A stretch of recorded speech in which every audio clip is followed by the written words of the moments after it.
جلسه اولمونه و یه تمرین پایین‌تنه خیلی خفن داریم که تمام عضلات پایین‌تنه درگیره. فقط به کش، مینی لوپ و دمبل نیاز داریم. همین مثل تمام دوره ها و مثل تمام جلسات من حرکات رو براتون توضیح میدم، اجرای حرکات رو میگم برای افراد آسیبدار و غیر آسیبدار. و یه گزینه دیگه، این دوره‌مون یکم متفاوته بچه‌ها با دوره‌های قبلی، چون من تصمیم گرفتم توی این دوره تمرین واکینگ ات هوم، یعنی پیاده روی در خونه هم براتون بذارم توی جلسات.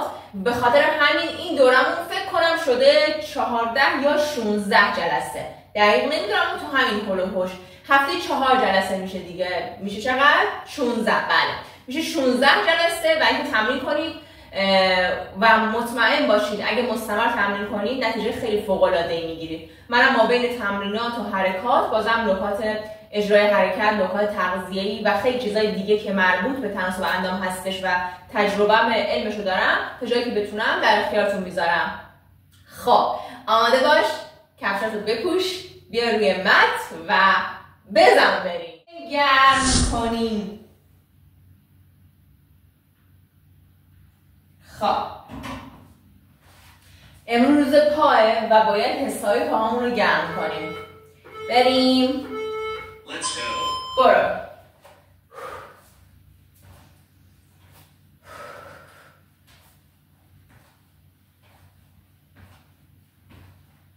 دوره های قبلی چطور رو بچه ها دوست داشتید؟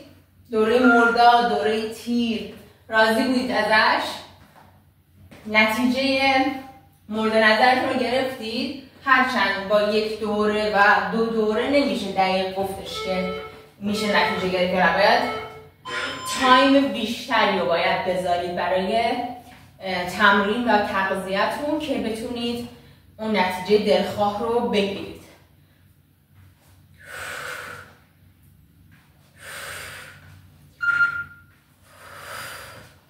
بچه‌هایی که زانو درد دارید، کمر درد دارید، مفصل لگنتون اذیت هستش، لطفاً امروز وزنه‌های سبک‌تر بردارید و وقتی من بهتون حرکات توضیح میدم میگم لطفاً بچه‌های زانو در، کمر در حرکت رو این شکلی برن، به این معنی نیستش که تو نمیتونی اجرا کنی، نه، فقط تو داری در دامنه ایمن اجرا میکنی که خیلی بهتر هستش و آسیبت بیشتر نمیشه، چون هدف از ورزش در وهله اول سلامتیه.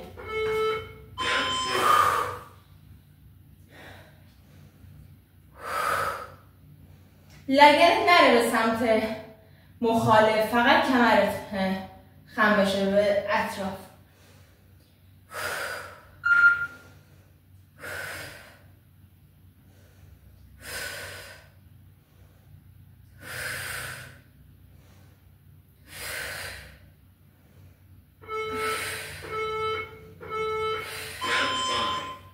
سمت مخالف، شکم منقبض. آفرین. و یه 2 هفته میشه که بین ورزش من فاصله افتاده. مطمئنم امروز قرار عضله درد شدیدی رو تجربه کنم بعد تمرین، اما اشکال نداره، خوبه، قشنگه، همون عضله دردش هم قشنگه.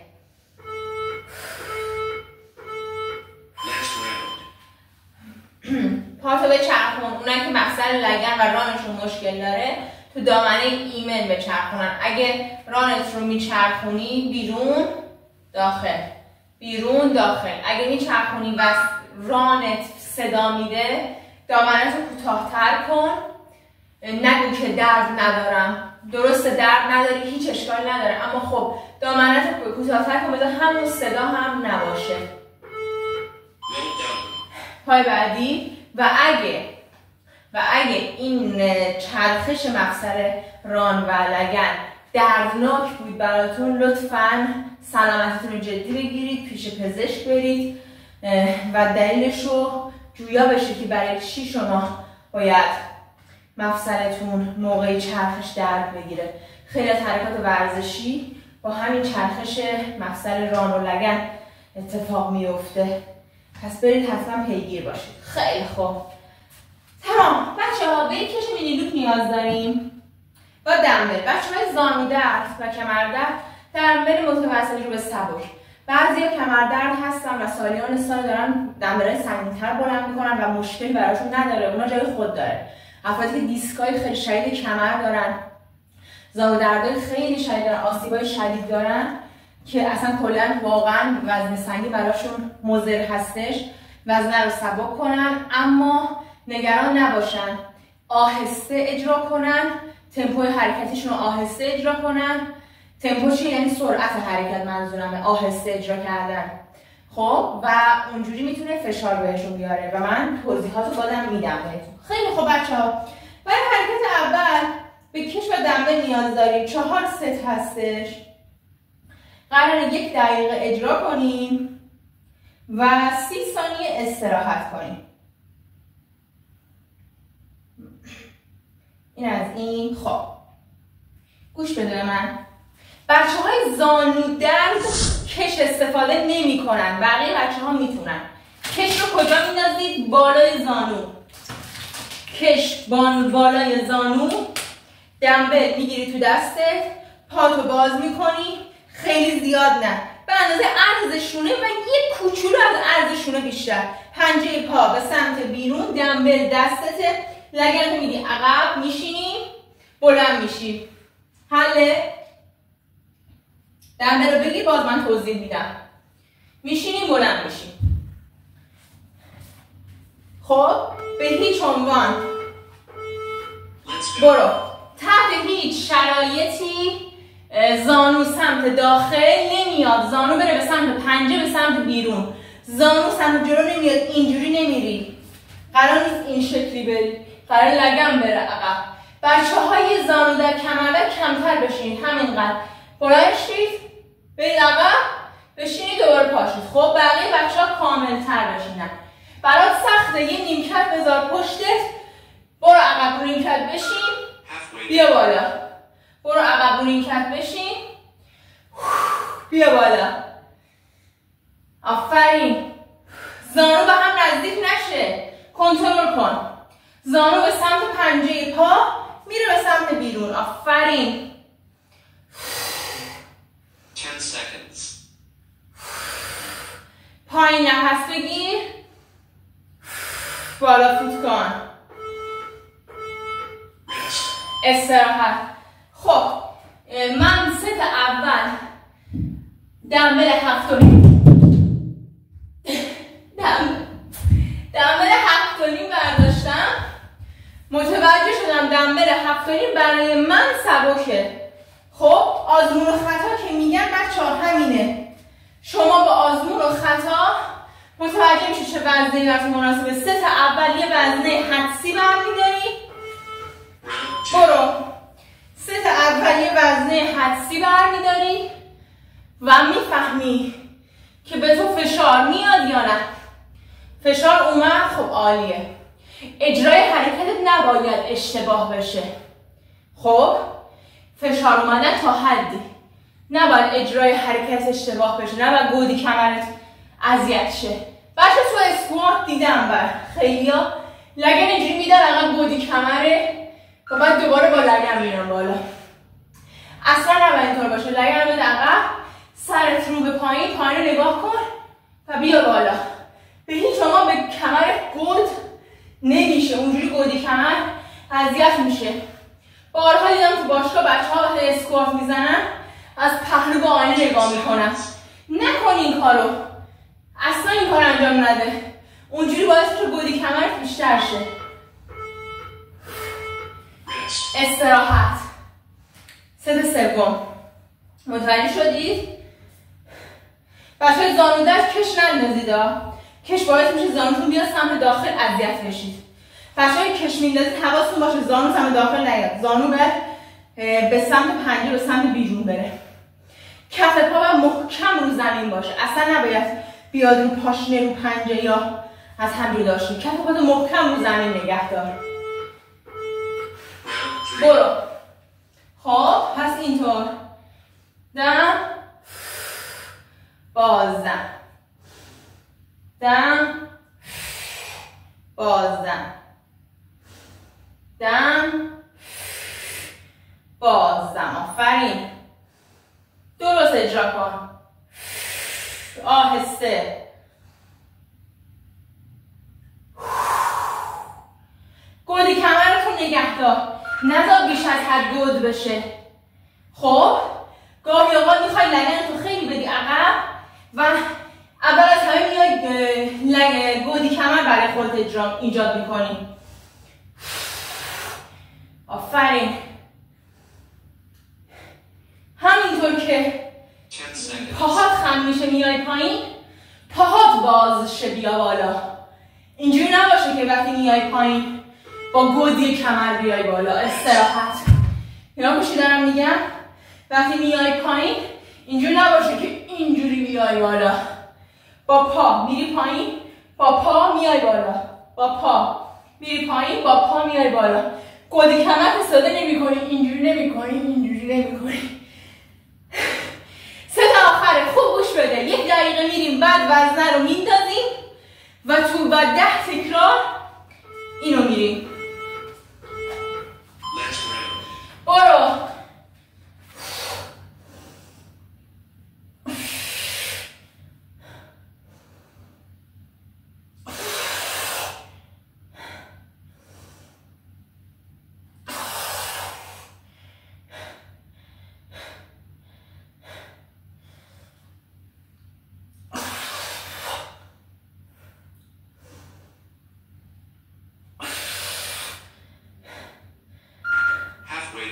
ادامه بده.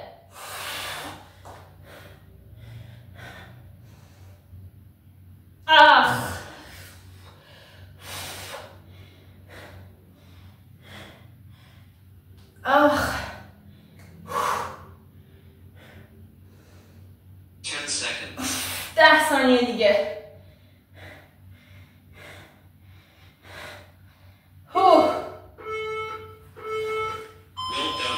پایین نگه دار. برو 10 تکرار. 1 2 پایین نگه دار. 3. بچهای زانو در میتونید فقط اسکوات عادی برید.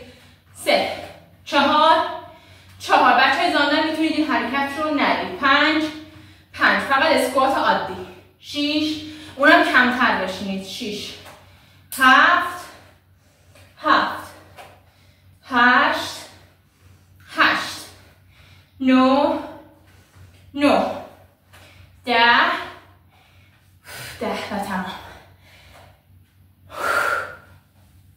و تمام. کشو در نیاد. به دنبل نیاز نداریم. خب گوش بده. کش باز هم بالای زانو. خب کش من خیلی سفته. اگه پایین زانو رو نزدیک پا بذارم احتمال داره اصلا اجرای حرکت برام خیلی سخت بشه. من می‌ندازم بالای زانو. شما اگه کشتون شل‌تره میتونید پایین‌تر بندازید اما خب بالای زانو بهتره. خوب گوش بده. اگه تعادل نداری دستتو به یه تکیه‌گاهی تکیه کن. خب تکیه کن. تنت صاف. خب این شکلی نیستی. تنت صاف. یه پا میره عقب میاد رو پنجه. کیف میزنی. قرار نیست این شکلی باشی. قرار تنت صاف. لگن ثابت. پا میره عقب. انقباض با سنبود بیا پایین. نیاز نیست انقدر ببری بالا که تاب بخوری. این از این. بعدش بلافاصله تموم شد. بهتون گفتم از پهلو میاری بالا. بچه‌هایی که مفصل ران و لگنشون مشکل داره کش استفاده نکنید. خب فقط مفصل ران کش استفاده نکنید تا دامن حرکتی ایمن که دردتون نمیگیره اجرا کنید. 4 ست 1 دقیقه میریم. 30 ثانیه استراحت. اول 2 ست پای راست میریم. بعدش 2 ست پای چپ میریم. برو. آفرین. شکم منقبض. لگن ثابت. لگن نچرخه ها. نبینم کسی لگنش به چرخه. خب پا ببر بالا. باسن منقبض شد آهسته بیا پایین. پا رو ببر بالا. باسن منقبض شد آهسته بیا پایین. آفرین.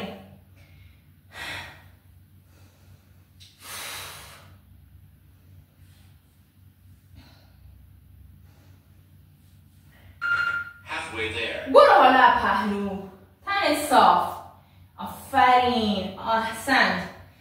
بچه های تعادل ندارن. مثلا الان من بعد 2 هفته است دارم ضبط میکنم و بعد 2 هفته است که دارم تمرین میکنم. ببینید تعادل ندارم. چرا؟ چون خب 2 هفته دور بودم دیگه. دستم یه جو تکیه دادم. ممکنه شما تعادل داشته باشی. نیاز نیست دست تکیه بدی جایی. استراحت. دوباره همین پا بچه ها. 2-3 سنتی. آخیش. خب دیگه چه خبر؟ آب بخور. اگه تشنت شد آب بخور. تشنت هم نشد بین هر تمرین 1 قلوب 2 قلوب آب بخور.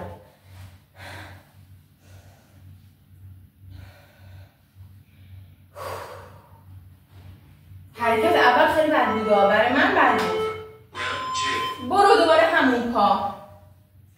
آفرین. آهسته برو. باز هم منقبض شد. برگرد عقب. آهسته برو. باز هم منقبض شد. برگرد عقب. عالی هستی. لگن نبینم کسی لگنش به چرخه ها. لگن ثابته، فقط داره واسه این رانه که داره عقب جلو میشه.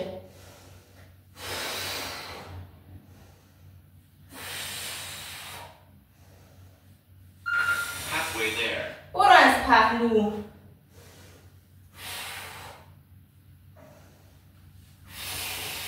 آفرین.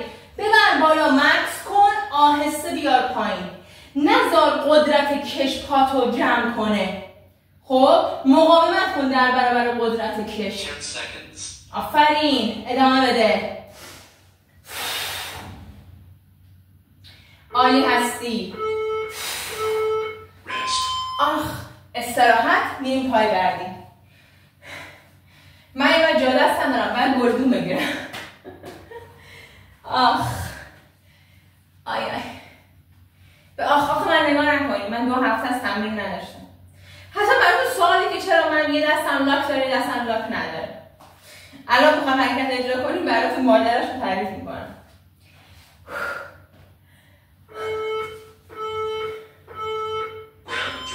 برو پای بعدی. آفرین. لگن نچرخه ها. لگن نچرخه. ثابت. تنت صاف. گودی کمر به خودت نده الکی. پشتتو گرد نکن. آفرین. من راست دستم دیگه. اومدم دست چپم رو لاک زدم. این دستم رو نمیتونم لاک بزنم. خیلی تلاش کردم این دستم رو لاک بزنم. نتونستم. دیگه الان یه نیمه لاک داره یه نیمه لاک نداره. برو از سمت پهلو. موده الان جورابای لنگه به لنگه هم موده. آهسته. تمرکزی. مکس. آهسته بیار پایین. در برابر مقاومت کش مقاومت کن. نذار کش پاتو سریع جمع کنه به سمت داخل. آفرین. استراحت. میریم برای ست آخر دوباره همین پا. خلاصه که اینجوری.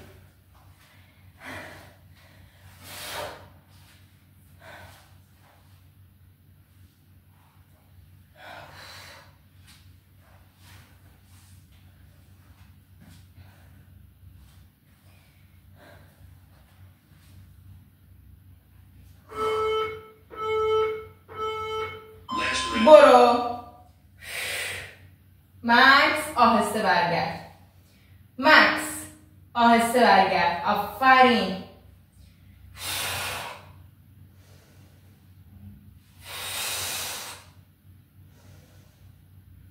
اون یکی پایی که ثابت هم درد میگیره. آره کش داره بهش فشار میاره. کش داره بهش فشار میاره اونم درگیر میکنه. کش یه جور وزنه به حساب میاد دیگه. اگه شما در حال عادی بدون برو از پهلو بدون وزنه برید احتمال اینکه پای ثابت درد بگیره خیلی کمتره. اما این الان یه وزنه به حساب میاد. داره فشار میاره به هر دو پا. آهسته انجام بده. آفرین. نمیدونم کسی تون بزنه ها. 2 تا بزن درست بزن. 2 تا بزن آهسته بزن. آی. تمام. آخیش خوشحالم که تمام شد. خب بچه‌ها به کش نیاز نداریم، به دمبل نیاز داریم. خوب گوش بده. محافظت از کش رو بهتون گفتم دیگه. ناخن به داخل کش فرو نره، کش طولانی مدت براتون کار میکنه. خب بچه‌ها حرکت باید ددلیفت، دمبل میگیری، پا به اندازه عرض لگن. خب لگن رو میدی عقب، دمبل دستته. لگن رو میدی عقب، تنت صاف، میای پایین، دمبل به زیر زانو که رسید یه مکث کوتاه، برمیگردی بالا. زاویه زانو رو دقت کن، فقط یکم در حد خم شدنه، اینجوری زیاد نیست، در حد اسکوات نیست، یکم در حد خم شدنه. پشت پا کشیده میشه، لگن کاملا میره سمت عقب، تنت صافه. اگه تو لگنت رو ندی سمت عقب، بریم. اگه لگنت رو ندی سمت عقب، مجبوری از ستون مهره خم بشی. نه، لگن بره عقب تا ستون مهره صاف شه. برو. بچه‌ها این نکاتی که میگم خیلی مهمه ها. من فرض رو برای این میذارم که الان ممکنه یک نفرم شده برای اولین باره داره با این ویدیو تمرین میکنه. پس نکات رو بهش میگم. اگه شما تو باشگاه حالا باشید، ممکنه مربی شما رو ببینه، ممکنه هم از شما رو نبینه، چون اگه سانس عمومی باشه تعداد زیاده و احتمالی که مربی حالا به همه رسیدگی کنه خیلی کمه. اما در کل من تکرار میکنم، شما آموزش ببینید، هر جایی که مشکل داشتید اجرای حرکت رو برای من کامنت بذارید، برای من ویدیوی کوتاه بگیرید، توی اینستاگرام برام بفرستید. من با کمال میل ویدیوهات رو میبینم. اجرای حرکت اگه اشتباهی داشته باشید بهتون میگم. بچه‌ها کجا درگیره؟ آفرین، همسترینگ پشت ران کشیده میشه. استراحت، پشت ران کشیده میشه، یه مقداری هم بازسن کشیده میشه. اگه وزنت خیلی سنگین باشه، با این که داری درست اجرا میکنی، اما انقدر فیلت، کمرت نه فیله، انقدر فیله درگیر میشه که تو کشیدگی پشت ران تو حس نمی کنی. تجربه شخصی من میگه شما به جای اینکه خیلی سنگین بزنید، یه نرمالش رو بردارید. برو یه دونه نرمالش رو بردارید با توجه به توانایی خودتون که کشیدگی پشت ران رو حس کنید. خب و مکس و آهسته. این از این. زاویه زانو چی بود بچه‌ها؟ یه کوچولو، فقط در حد خم، یه کوچولو، زیاد خم نمیشه.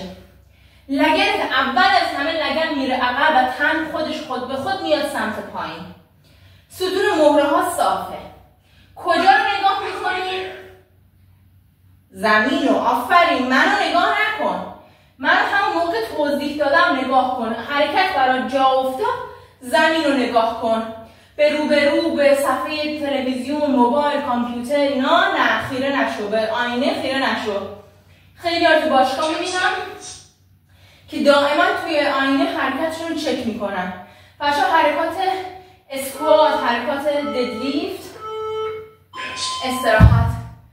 نباید هی به رو نگاه کنی، زاویه گردنت بد میشه، فشار میاد، وزنه دستته، به خودت رحم کن. حالا جلو بازو میخوای بزنی، سرشون رو میخوای بزنی، فرق داره. اما اینا حرکاتی هستش که باید گردن در راستای ستون مهره باشه.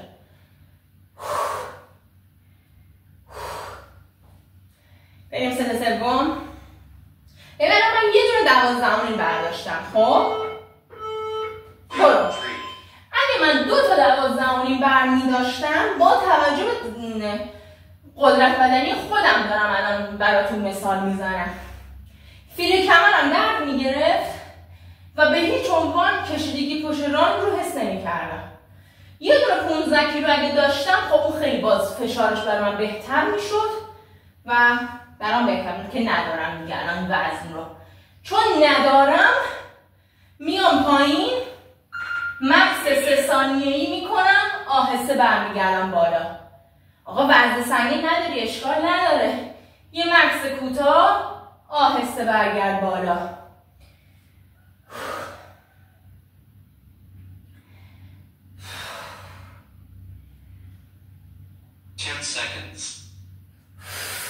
پایین نفس میگیری، بالا فوت، استراحت. میریم برای ست آخر. بچه ها حرکت بعدی اصلا نگم یه حرکت خفنیه. کش داره، دمبل کش داره؟ نه کش نداره. کش نداره، فقط دمبله، اما همه چی باش قراقاتیه دیگه. از اون تمرین قراقاتی هست.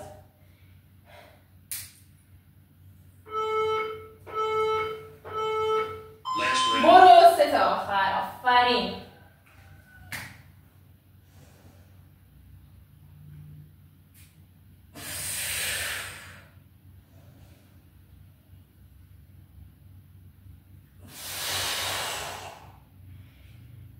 دم، بازدم، پایین بیا، مکس، برو بالا، پشتت گرد نشه. اول از همه لگن بره سمت عقب تا ستون مهرهات صاف باشه. نگاه به سمت زمین. آفرین.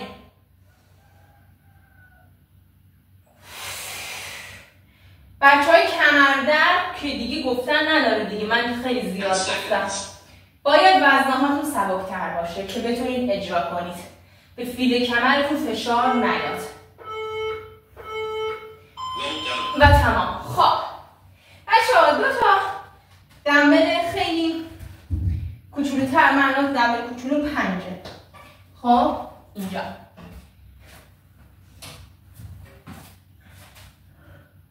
دو تا دمبل کنار هم میذارید. میخوایم بریم ساق پا.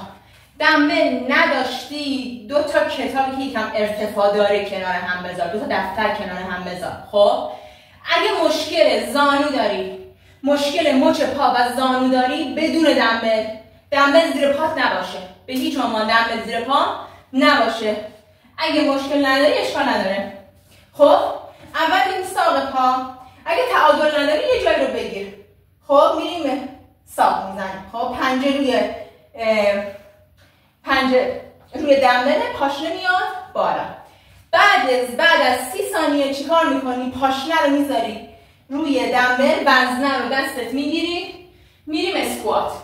بچه‌های زانودرد بدون اینکه دمبل زیر پاتون بشه اسکوات رو برید و وزن سبکتر. بعدش دوباره میایم تو همون حالت، دوباره پنجه میاد روی دمبل و میریم ددلیفت. بازم با زانوی خم کمتر. من توضیح میدم، نگران نباشید، گیج نشید. توضیح میدم، گیج نشید. بچه‌های زانودرد تحت هیچ شرایطی از دمبل استفاده نمی کنید زیر پاتون. برو.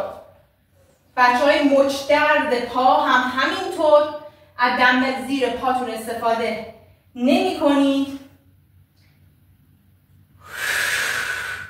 30 ثانیه این حرکت رو اجرا کنید. بیا بالا مکس کن، آهسته بیا پایین. بیا بالا مکس کن، آهسته بیا پایین. این بچه ثانیهش درست نکرده بودم. ببخشید اشکال نداره. ثانیهش درست نکرده بودم. هی من میگم خودی چرا بوق نمیخوره؟ منتظر بودم بوق بخوره. آماده؟ از الان بریم. برو. اشکال نداره. یکم ساق پا بیشتر زدیم که اشکال نداره. 30 ثانیه قرار ساق پا بریم. آفرین. زانو درد، مچ درد، دمبل زیر پا نذار. حالت عادی رو زمین برو.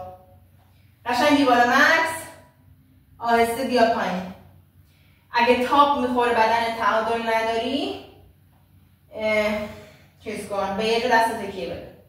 اگه رو زمین داری اجرا میکنی دیگه پات رو دمبل نذاشتی، میتونی وزن دستت بگیری یا خب برو پاشنه رو بذار روی دمبل. پاشنه فقط دمبل رو بگیر دستت. برو اسکوات. برو اسکوات. آفرین.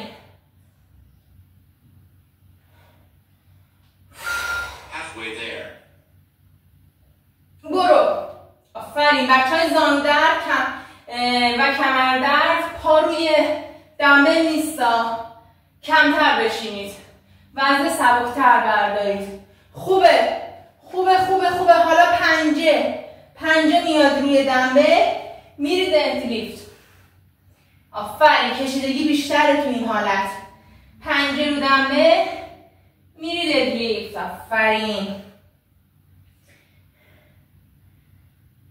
10 seconds.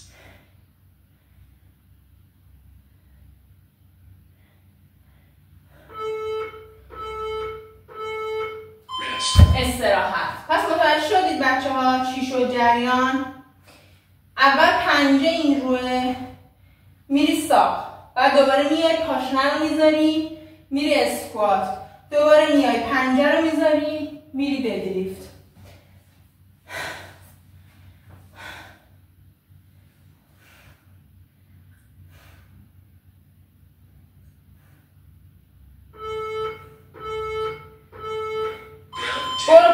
برو پاشنه، پنجه تو بذار رو دمبل، ساق پا برو. آفرین. دیگه تکرار نکنم نبینم کسی زانو درد باشه بیاد رو دمبل، کسی مچ پاش اذیت باشه بیاد رو دمبل. نکن این کارو عزیزم، برای خودت دارم میگم. بالا مکس کن، آهسته بیا پایین.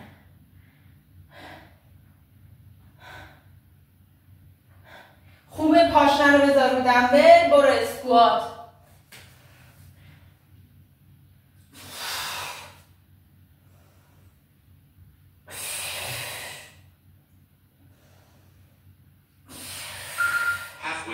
ادامه بده.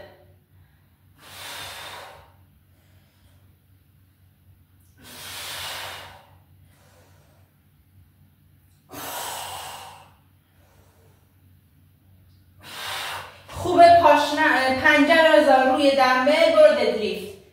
پنجه رو دمبل. آفرین.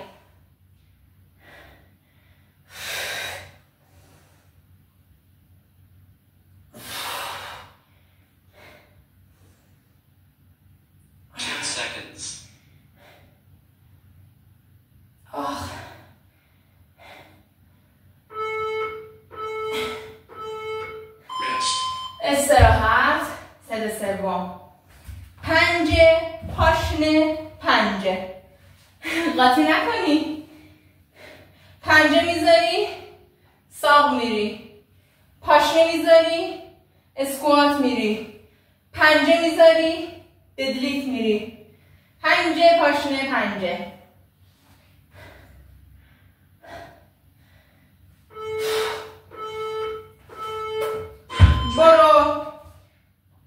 برو ساق، پنجه بذار، برو ساق. پنجه رو دمبل، پنجه روی دمبل. آسیبدارها لطفاً روی زمین بدون اینکه پاشون رو دمبل باشه حرکت رو اجرا کنن. باشه؟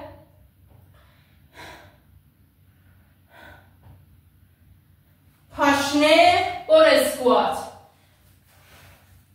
پاشنه روی دمبل. آفرین.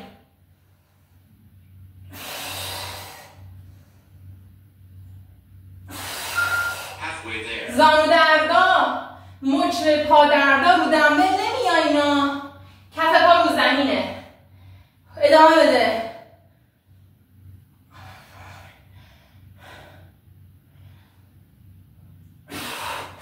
پنجه برو ددلیفت، پنجه روی دمبل.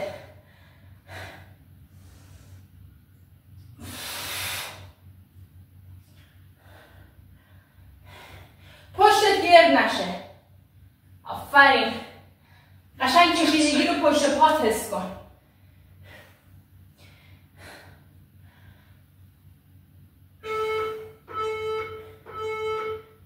استراحت. ست آخر.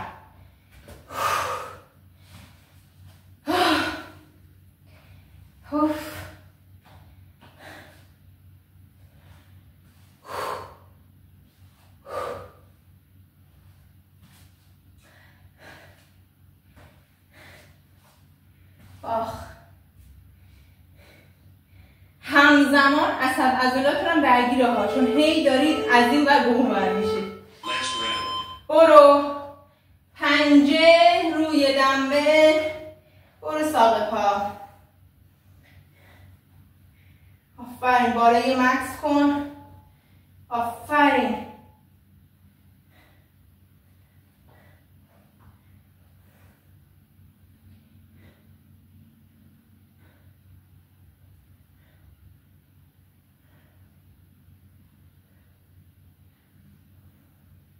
پاشنه روی دمبل، برو اسکوات.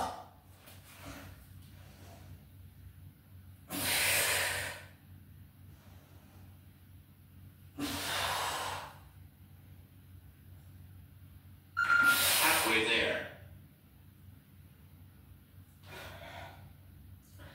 برو عالیه.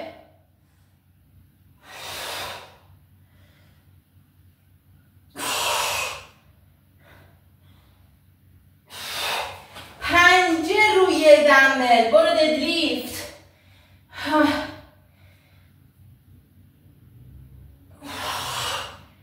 خدایا آفرین. ادامه بده. 10 seconds. آفرین، ادامه بده.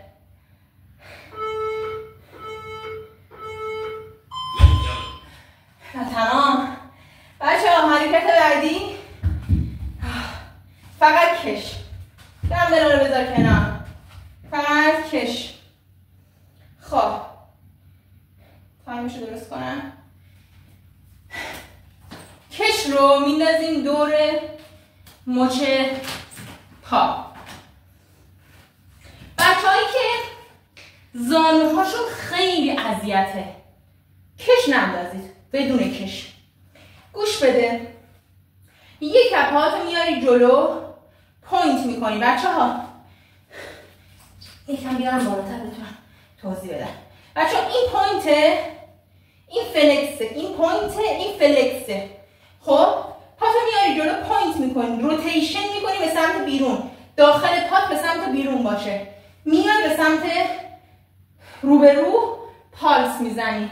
بچه‌هایی که میبینی زانوهاتون خیلی اذیته، لطفاً کش نندازید یا کش خیلی خیلی نرم اندازید. اصلا کشتون مقاومت زیادی نداشته باشه. Let's go. نرید.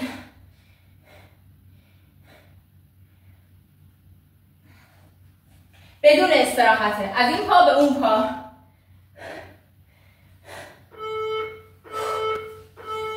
Let's go.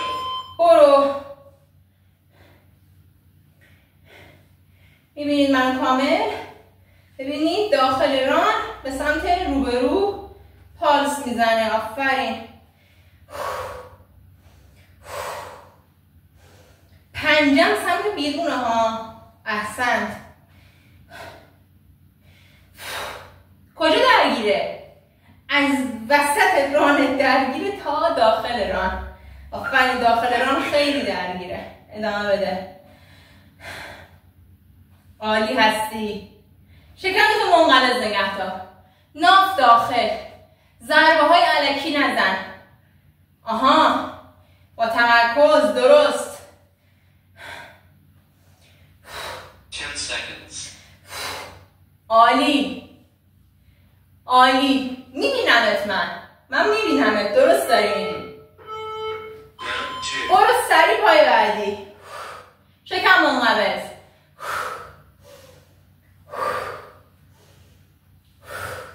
شکم منقبض.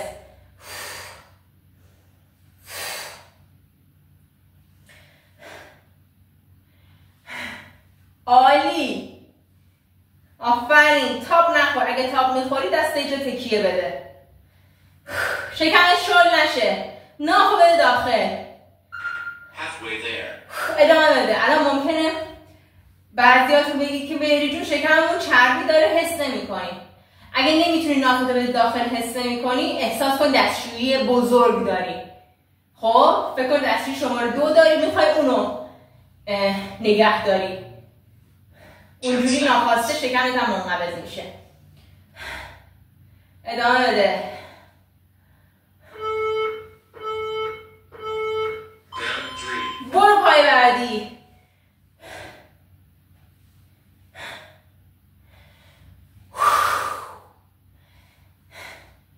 شکم منقبضه دیگه، انشالله که شکم منقبضه. نبینم همینجور شلوول بری یا بچه ها کوتاه تمرین کنید، اشکال نداره، اما درست با دل جون. تایمت کمه، 10 دقیقه وقت داری، برو داخل کانال رو بگرد، تمرین 10 دقیقه زیاده.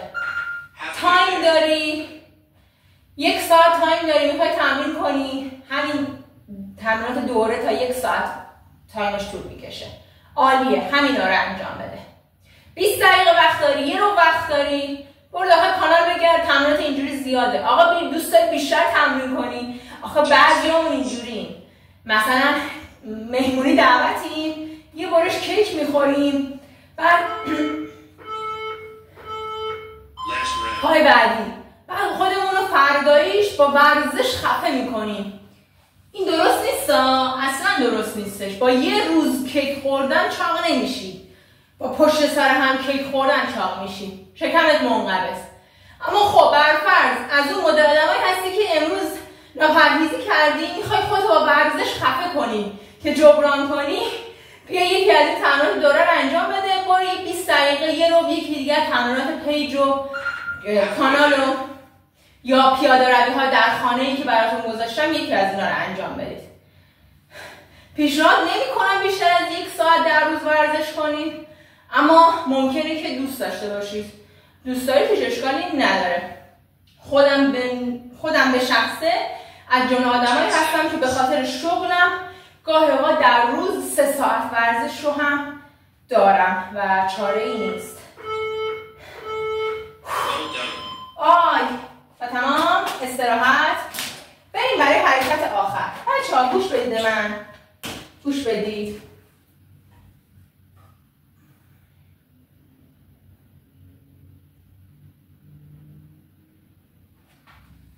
خب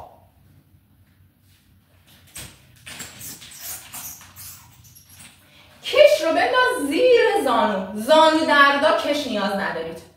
خب یا کش نرم، کشی که مقاومت زیادی نداشته باشه. چی کار میکنیم؟ دنده رو میذاری رو لگنت. خب اگه کلیپس داری کلیپس رو باز کن، قشنگ سرت رو زمین باشه، فاصله پات به اندازه عرض سرشونه. میای بالا، دنبل اینجاست دیگه، دنبل رو نگه میداری، بالا مکس میکنی. خب بزن فاصله پامو درست کنم. آها، بالا مکس میکنی، میای رو پنجه، میای پایین، پنجه رو میذاری پایین، میری بالا مکس، میای رو پنجه، میای پایین، پنجه رو میذاری پایین. حله؟ همه میتونید برید، هیچ مشکلی برای کسی نیست. فقط به قوت بدنیت نگاه کن و بعد یه دونه وزن انتخاب کن.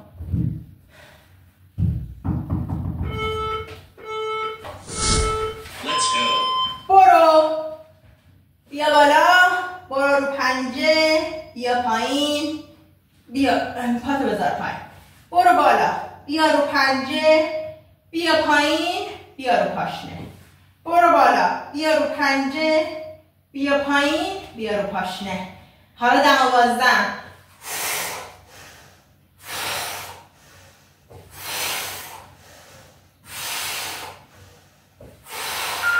Halfway there.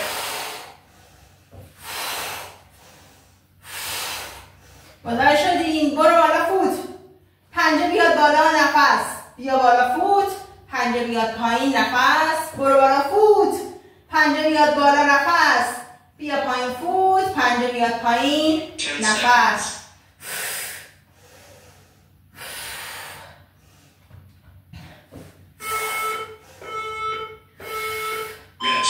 استراحت. من کتانی کامل و اصلا نمیتونم بیام رو پنجه. اگه شما الان در این وضع مشکل منو دارید، میتونید کتانیتون رو در بیارید، کفشتون رو در بیارید و حرکت آخر مشکلی نداره. من کفش بهم اجازه نمیداد راحت بتونم کار انجام بدم.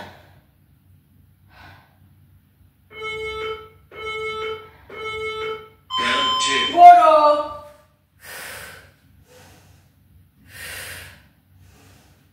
آفرین. ببین تمام عضلات پایین تنی یک جا درگیره. ساق پا درگیر، باسن درگیر، ران درگیر، حتی جلوی پا جلوی ساق، چی میگم بهش؟ اونم درگیر. Halfway there.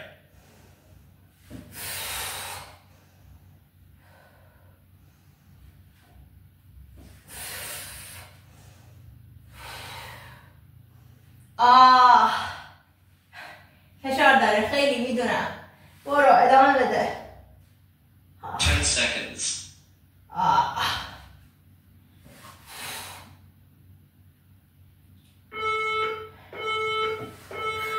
Rest. استراحت. ست سوم.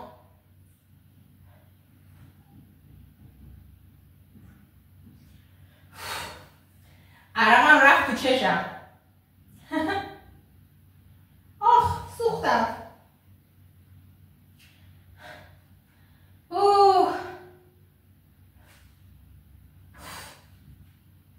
مراقب باش کش زانوهات به هم نزدیک نکنه. کش رو بکش به سمت بیرون. آفرین. نگه دار پاهاتو، ندار کش پاهاتو به سمت. خیلی درد داره میدونم.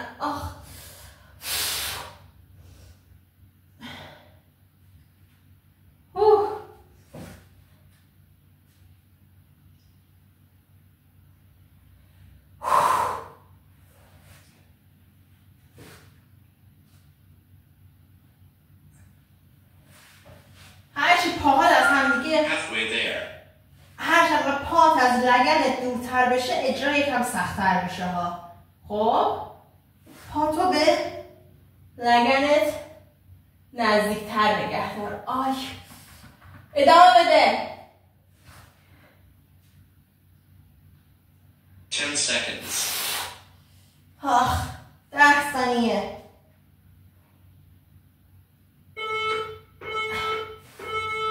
Rest.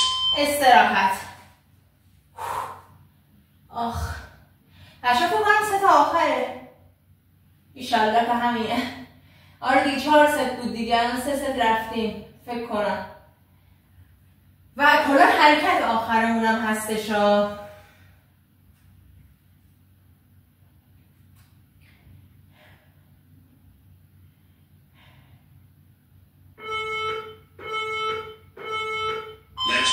آفرین. برو حرکت آخر. 3 تا آخر.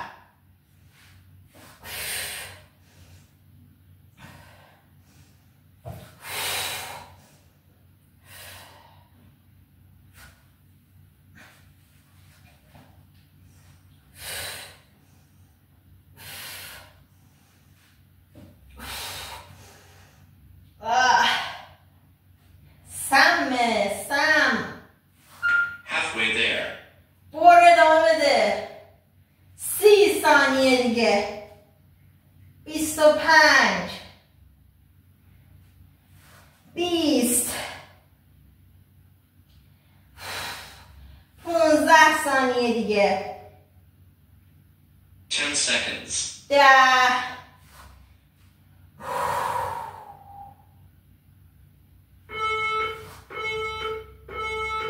Well done. تمام. خیش بزن بذار زمین. به پهلو شو. بعدش بلند شو. عالی بود. خیلی خیلی خیلی خوب بود بچه ها. کفش رو در بیاریم. میخوام صرف کنیم. یه جاهایی تو این حرکت آخر به من فشار اومد که اصلا خودم هم فکر نمی‌کردم قراره تو این قسمت من فشار بیاد. عجیب بود برام. بریم. اگه دوست داشتی میتونی جورابات هم در بیاری که پاهای خوشگلت نفس بکشه. آماده ای؟ آفرین. دم و بازدم تو داشته باش. کف پاهاتو به هم بچسبون. تنت صاف. دم و بازدم.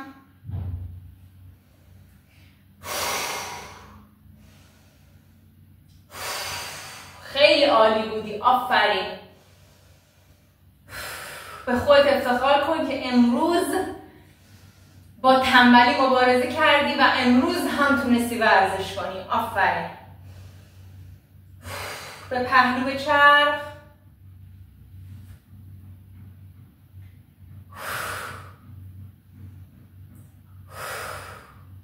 سمت بعدی.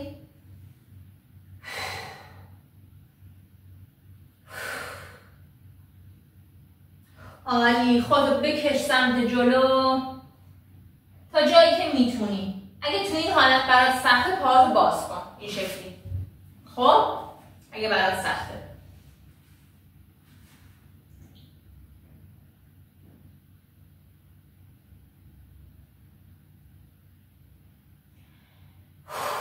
عالی. 2 تا 90 درجه با پات بساز.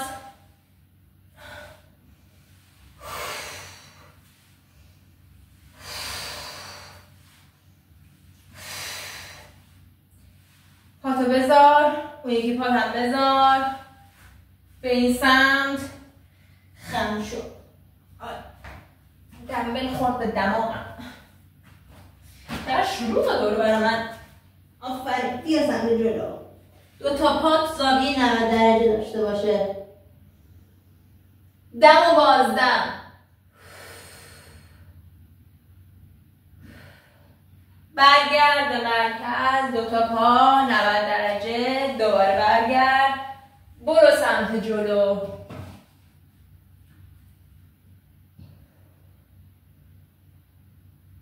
دم و بازدم.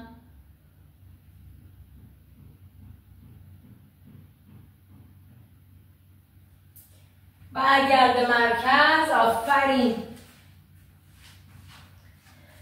این وری بشینه. زیر پاهاتو بگیر. تنتو بکش سمت بالا.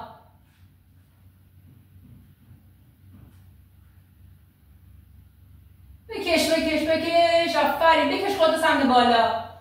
12. عالی. پاهاتو صاف کن. پنجه پاتو بده به سمت بیرون تا جایی که میتونی. خودتو بکش سمت جلو. اگه زانو درد داری یکم زانوتو خم کن.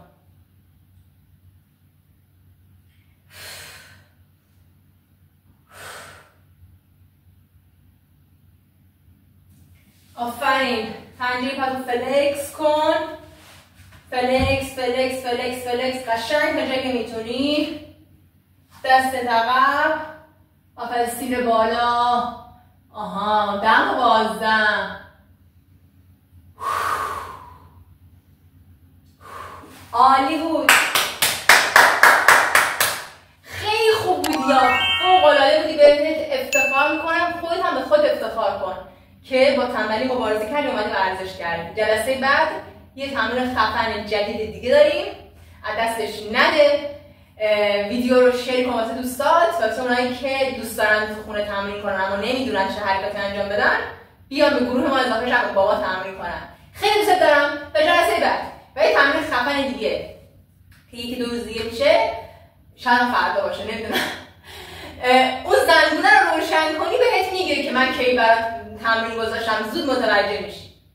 پیج اینستاگرام هم داشته باشی. اونجا هم اطلاع رسانی میکنم دیگه. موقعش هم متوجه میشی. از تمرینا عقب نمیافتی. خب خیلی دوست دارم. تا یه روز دیگه و یه تمرین خفن دیگه تو رو به خدا بزرگ میسپارم. ماچ به کله قشنگتون. خدافظ.